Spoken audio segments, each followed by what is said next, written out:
Communication, सेना में communication की बहुत बड़ी भूमिका रहती है।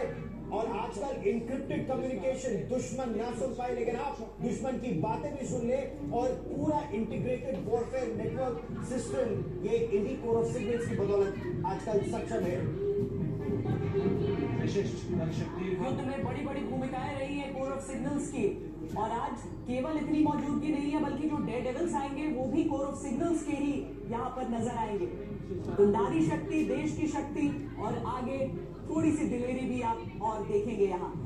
लेकिन उसके ठीक पीछे गौरव जब हम देखते हैं तो वो झांकी भी हमें दिखी, जो वेटरन्स की झांकी रही, जो सभी सशस्त्र बलों की कमांड। देखिए पूरा आगे का जो हिस्सा है, जो आगे बढ़ते हुए आ रहे हैं, वो हिस्सा भी हम दिखा रहे हैं आपको। लेकिन ठीक सलामी मंच के सामने इस समय आप वेटरन्स को देख रहे हैं, और आर्मी, नेवी, एयरफोर्स तीनों के वेटरन्स एक साथ, जैसा गौरव ने शुरुआत में भी कहा, हमारे तो स्टूडियो में शुरुआत से रहे हैं, और आज देखिए कर्तव्य पथ पर एक साथ पूर्व सैनिकों का विकसित भारत की ओर अग्रसर सदैव। आप तीनों को बहुत बहुत धन्यवाद। आपकी सेवा की वजह से आज ये देश इतना सशक्त है। जैसा है गौरव, आपकी तरह मैं भी चौथा जनरेशन हूँ फौज में, आपके पिताजी भी थे फौज में। तो जितनी हमारी सेवा है उतनी आपकी और आपकी फैमिली की भी सेवा है इस देश के प्रति। Himachal Chopra, thank you very much sir. Thank you very much. बहुत गर्व है मुझे आज आपके स्टूडियो में बैठ के और रिपब्लिक डे परेड देखने के लिए। बहुत बहुत गर्व की बात है। एडमिरल सिन्हा, नेवी का बैंड भी है। ब्रास बैंड आ चुका है अब तो। बहुत बहुत धन्यवाद आपको। संगीत की भूमिका नौसेना में शिप पर बहुत महत्वपूर्ण रहती है एडमिरल सिन्हा। जी, ये हमारे लिए आवश्यक होता है, क्योंकि जब हम किसी दूसरे देश में जाते हैं तो वहाँ पे भारतवर्ष को करने के लिए रिक्वेस्ट करते हैं लोग कि आप बैंड बजाएं, उसके बाद आपको जो गार्ड है वो सलामी दें। तो चूंकि उसके पीछे मार्चिंग दस्ता भी है, उसके ठीक पीछे हम नौसेना की झांकी भी देखेंगे। अब नौसेना एक ऐसी सेना है हमारी जो कर्तव्य पथ पर आप उसकी झांकी तो देख सकते हैं, लेकिन उनका शौर्य देखने के लिए आपको समुद्र का रुख करना पड़ेगा। बिल्कुल, साइलेंट सर्विस करते हैं श्वेता, और हम साइलेंट रहते हैं, दिखाई नहीं पड़ते। लेकिन आज जो है भारतवासियों को पूरा देखने को मिलेगा। हमारे जो टैब्लू आएंगे उसमें हम थोड़ी व्याख्या करेंगे, और इसमें आत्मनिर्भर भारत को कितने सशक्त तरीके से दिखाया गया है। संभवतः भारतीय नौसेना इसका सबसे सफल उदाहरण है।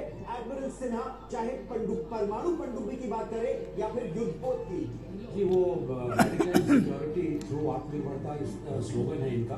और अभी जो आप देख रहे हैं भारतवर्ष में पिछले एक वर्ष में 5 जहाज और 2 सबमरीन्स का कमीशनिंग हुआ है। और 2 सबमरीन में एक जो है अरिघात, जो कि एक न्यूक्लियर पार्ट सबमरीन जिसमें कि न्यूक्लियर टिप मिसाइल्स हैं, और वो जो है वो ट्रायड की तीसरी लेग है जो अदृश्य रहती है मार्क करने के समय तक। और अब बारी है भारतीय वायुसेना की, जिसमें सबसे आगे भारतीय वायुसेना, लेकिन साथ में बार्स फॉर्मेशन में 3 MiG-29 aircraft. You can see MiG-29 big formation के अंदर फ्लाई कर रहे हैं, और एयरफोर्स का कंटिंजेंट आप देख पा रहे हैं। बैंड है पहले, उसके पीछे एयरफोर्स कंटिंजेंट में जो अग्निवीर हैं वो भी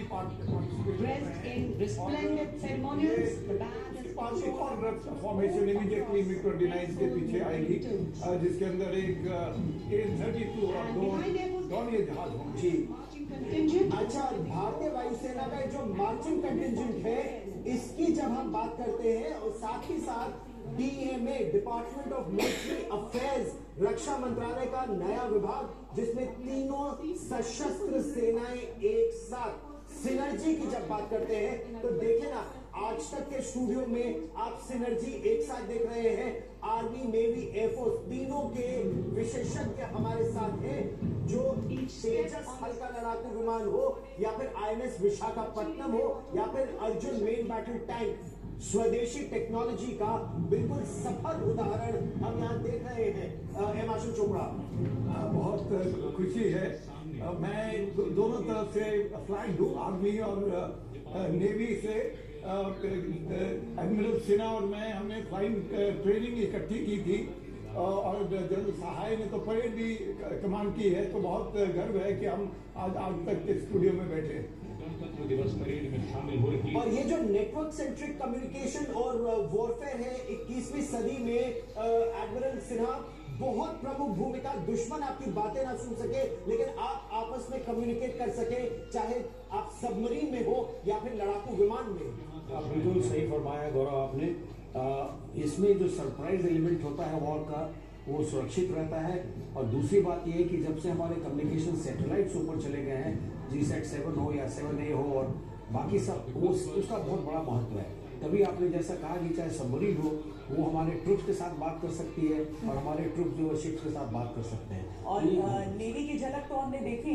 एक और दस्ता जो कि समुद्र में ही आपको अपनी ड्यूटी निभाते हुए नजर आएगा, वो तटरक्षक बैंड आपको सबसे आगे, जिसके ठीक पीछे तटरक्षकों का मार्चिंग दस्ता दिखेगा। वैसे तो जितने भी लोग दिल्ली में रहते हैं उन्हें इंडिया गेट के साथ साथ दिख जाएंगे तटरक्षकों की मौजूदगी। वो एक जहाज जिसके ऊपर एक विमान बना हुआ है, लेकिन अधिकांश लोग जो तटरक्षकों की भूमिका नहीं जानते हैं, वो एक तरह से जब शुरुआत की गई थी तो सहायक भूमिका थी भारतीय नेवी के लिए, लेकिन धीरे धीरे विस्तार और भी ऐसे क्षेत्रों में हुआ जहां पर उनकी जरूरत होती है। फर्स्ट रिस्पॉन्डेंट्स होते हैं जब जरूरत होती है किसी भी शिप को जो मुसीबत में फंसी हो, चाहे वो देश के हो या फिर विदेश के हो। और कई ऐसे मुहिम, कई ऐसे रेस्क्यू ऑपरेशन उन्होंने पिछले 1 साल में भी अंजाम दिए हैं, जिसकी पूरी दुनिया में वाहवाही हुई है। और जो बात श्वेता इस समय आपको बता रही थी, उसको अभी दर्शाया भी जा रहा है भारतीय तटरक्षक की झांकी में, कि किस तरह से fast interceptor craft made in India, satellite made in India, उपग्रह भी हमारा, जहाज भी हमारा, नौसैनिक भी हमारे, सुरक्षा की बात हो, डॉर्नियर भी हमारा, मानव रहित टोई विमान भी हमारा, और सुरक्षा करने में पूरी तरह से सक्षम भारतीय तटरक्षक। कहीं भी उनकी आवश्यकता हो, 7,500 किलोमीटर लंबी भारत का समुद्र तट है एडमिरल सिन्हा। बहुत लंबा इनका काम, बहुत ही महत्वपूर्ण है इनका कार्य। और आप देखिए कि HADR जैसे कि श्वेता कर रही थी, human assistance and disaster relief, उसमें ये फर्स्ट रिस्पॉन्डर होते हैं। और कोई भी सर्च एंड रेस्क्यू हो या पोल्यूशन हो या फिर तस्करी हो, उस सबको रोकने में इनका बहुत बहुत बड़ा योगदान है। गौरव, अब DRDO देखिए।